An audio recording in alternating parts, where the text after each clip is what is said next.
lii nii moom. effectivement loolu la ñu gis parce que effectivement comme nu nga ko waxee. déjà sax ce n'est même pas normal ñu toog ci dëkk bu mel ne Sénégal pendant des mois un juge d'instruction amu fi. 8 mois. 8 mois. loolu c'est problématique. au-delà même du dossier de Sonko. am na d'autres citoyens yoo xamante ne ni seen dossier mu ngi doon xaar foofu te ñu nommé juge d'instruction lañ doon xaar pour véritablement xalaat nañ génn wala du ñu génn. mu nekk première anomalie. mais man dama jàpp ne dans ce cas de figure waa Benno Bokk Yaakaar ak nguur gi dañu raté seen communication. Ah oui. tout à fait parce que quelque part ñoom xam nga dañu jógee ci élection présidentielle Ousmane Sonko classé wu 3e. Idriss Seck jël 2e dem wuy ji le président de la République léegi Ousmane Sonko desoon comme pratiquement le principal opposant ñu ko daan naatable Ousmane Sonko Macky Sall Ousmane Sonko Macky Sall. ñoom ñu dem ba ci biir bëgg a def affaire yi Ousmane Sonko Adji Sarr wàccee Ousmane Sonko ba mu tolloog xale bu jigéen boobu ñu ba far léegi ñuy wax sax dossier Ousmane Sonko Adji Sarr. léegi bu Ousmane Sonko defee sorteem man pour man ñoom fu ñu ratee seen sortie nekkul woon ne Benno Bokk Yaakaar moo waroon a génn nekkul woon ne UMS moo waroon a génn mais Adji Sarr mi nga xamante ni depuis le début moom la ñuy naataag léegi Ousmane Sonko moom la ñu waroon a yabal mu dem tontu Ousmane Sonko mais li gën a garaaw bi ñu demee ñoom ba ne dañuy tontu. am na ci loo xamante ni man dama jàpp ne mbiru yàlla la quand Mimi Touré wax ba rëcc la ne texte président de la République laay validé. texte président article bi président joxe bi président validé boobu laay lire. fu mu ko waxee. ci conférence de presse bi avant muy tàmbale. ah oui mu wax ba rëcc loolu. donc ñoom ma ne. kon ça veut dire que bi Mimi di wax président ma doon wax. tout à fait ñoom donc dañ doon bëgg a teg Ousmane Sonko ak Adji Sarr ci même échelle bi. Ousmane Sonko toujours ci sortiem yi. moom lu mu daan mës di wax mooy que lii c'est Macky Sall qui est derrière. ñoom ñu yàgg ko weddi di naan affaire bi Adji Sarr la Ousmane Sonko léegi bu ñu demee ba état Benno Bokk Yaakaar coalition au pouvoir war a tontu. ñu dégg ki nga xamante ni mooy wax mu ne texte bi président validé boobu laay lire. waaw lu mu ci jublu woon bay wax loolu tout ça mais ça xam nga lu mu bëgg a wax ça voudrait dire tout simplement. que ñoom le président de la République moo leen di dicté seen tontu li ñu nga xamante ni moom la ñu war a wax ak Ousmane Sonko ce qui arrive à quoi. le Ousmane Sonko daan wax depuis le début que l'affaire nekkul moom ak Adji Sarr mais c'est le président de la République ak Adji Sarr ñoom ñaar le président de la République ak Ousmane Sonko ñoom ñoo nekk en conflit à travers ce dossier là. pour man nag dossier bi moom c'est très simple. ñiy waxu procès. dama jàpp ne xanaa dañu liirul PV yi nga xamante ni fuité na. est-ce que c'est les bons parce que on dit y a di bu ñu ne yii PV yii la ñii ne yee la y a d'autres PV. voilà mais PV am na ko bind. am na ko signé muy capitaine Touré. du dëgg est-ce que moom génn na mu ne PV yi génn te ma signé ko du PV yu baax yi defu ko de au contraire il les a appuyés. te li nga xamante ni liir nañ ko ci te mu nekk fee yoo xamante ni même Adji Sarr corroboré na ko ci interview yu mu mujjee def nii. mooy que il s'agit de plusieurs viols yoo xamante ni moom bu mu wax ne mooy dernier viol bi. dafa toog di xaar Ousmane Sonko ci couvre-feu ñu ànd ak 4x4 boo xamante ni waa ji dafa taxaw di xaar Ousmane Sonko ñu ne ba ñu violé ko mu doog a génn ànd ak moom dem c'est ce qu'on a dit loolu moo leer nañ pour man nag. dugal ñu violé la boo paree nga génn ñu dem. très bien dugal ñu violé la boo paree ñu génn dem donc pour man la gendarmerie moom lu mu waroon a def xëy na am na lu ci des. parce que dama jàpp ne une jeune fille kii bu ñëw di tiiñal un député. ànd ak keneen koo xamante ni moom moo wax ne moom moo ko doon xaar ci biti. pour bu génnee mu jël ko yóbbu ko xaw ma ñu jëm fan. de mon point de vue gendarmerie bi ñu demee ba déglu Adji Sarr ba déglu kooku ñoom ñaar véritablement dañ leen a waroon a topp ci complot visant un député. te le capitaine non mais bien sûr mais xam nga lan moo tax. kii ñëw ne dañ ko violé nga ne dañ ko topp pour complot. waaw pour diffamation parce que xam nga lan moo tax. xam nga lan moo tax parce que wax day cohérent am na nu mu doon waxee. am na nu mu fee yi doon demee.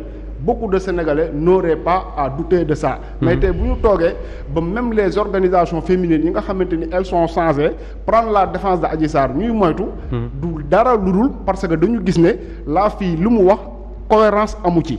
parce que damay xaar nga violé ma dem boole ji la loolu amul fenn. te c'est ce qu'on a vu ñu wax ko répété ko léegi quand la gendarmerie.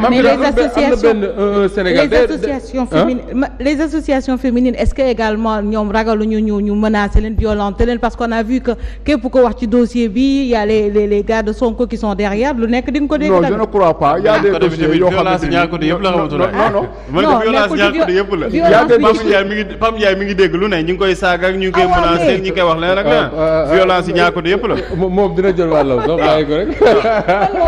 mais ce que je voulais dire Mame Birame mooy man j'ai discuté avec un Sénégalais qui vit en France qui travaille sur ces questions là d'ailleurs sax souhaité woon nañ entendre ko dans cette émission là mais xam naa heure yi day guddi foofu mu ne sur ces cas de viol là soo ko yóbboo ci enquêteur bi dafa am lu ñuy wax xam naa Pape Sané moom dina ko confirmer wala mu infirmer ko dafa am constat yoo xam ne moom la ñuy def d'abord ci yaramu ki ne dañ ko violer.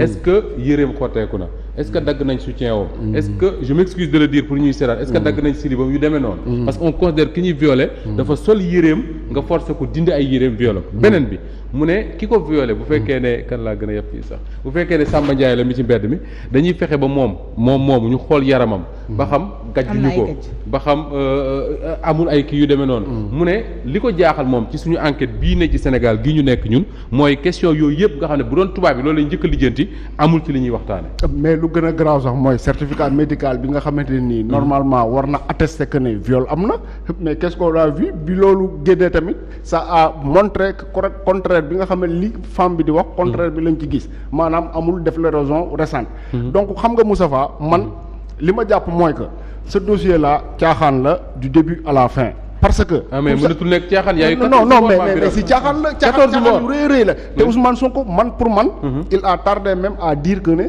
dootul dem signéti parce que tey jii nii ñëpp li nga xamante ni teg nañ ci seen bët mooy que le président Macky Sall ci agendaam la nekk jàpp ne kat le Ousmane Sonko mi agendaam boobu daf koo yàqal il faut véritablement ñu teg quelque chose boo xamante ni moo koy écarter de la course à la présidentielle. dina ci tontu mais ñu dem ci Pape Makhtar d'abord.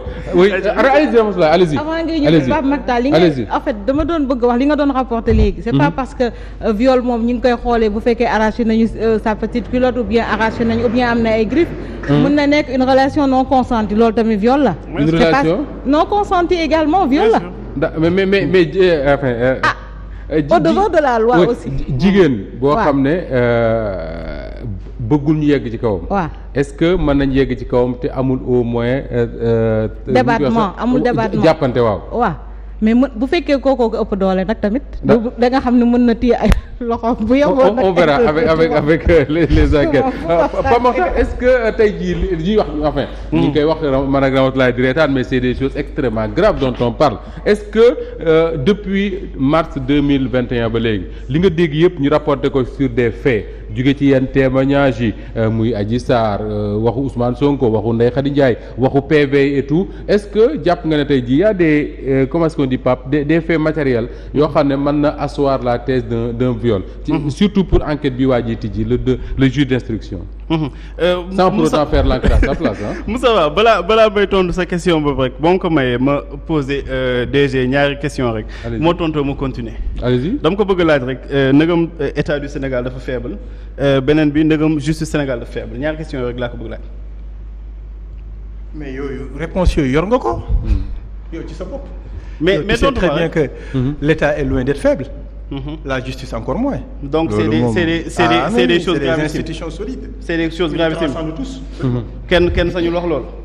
sañul wax lan. kenn sañul ni état du Sénégal dafa faible justice dafa faible kenn waru ko wax. tu peux le dire si tu veux mais assumer les conséquences. D'accord. alors ku ko wax da nga war a assumer les conséquences. alors c'est important ce qu'il dit. pourquoi ma wax loolu. parce que Adji Sarr ba ñu koy interviewer.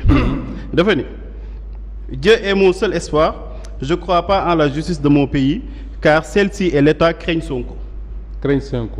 La justice du Sénégal. ak état du Sénégal dañoo ragal Ousmane Sonko. ça veut dire que dañu faible devant Ousmane Sonko. Adji Sarr moom moo ko wax.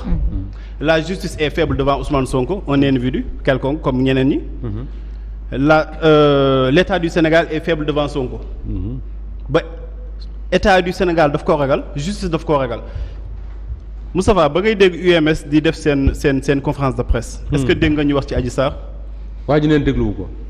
te pourtant dañ leen interpeller directement Diouf il s'appelle non te pourtant dañ leen interpeller directement quand Adji Sarr dit que ni la justice de son pays gëmatu ko parce que dañu ragal benn individu boo xamante ni justiciable la je pense que ni loolu moo waroon jar ñoom ñiy def conférence de presse rappeler à Adji Sarr que ni ko la loi est impersonnelle et générale mais defuñu ko ñoom dañu ni ñoom seeni nopp dañu am des auditions wala dañuy am parfois sax lu mu tudd waaw dañuy am ay auditions yoo xamante ni yu sélective la dañuy dégg tey suba duñu dégg loolu nañuy wax en fait que ñoom bu Adji Sarr bi dégguñu ko gisuñu ko yëguñu ko mais trouvé nañu temps pour dégg Ousmane Sonko accusation yu mu doon teg seen kaw donc gis nga dafa am loo xamante ne lii Mame Birame wàcc wax mënoo ko bañ a wax parce que boo déggee Adji Sarr ni la justice su Sénégal dafa ragal Ousmane Sonko te justice Sénégal ñooñu noonu nekk benn association comme beneen association mbandkat wala leneen parce que association la ñu ngi doon wax léegi association wu maire du Sénégal déjà ñoom amuñu benn légitimité di parler au nom de la justice parce que ñoom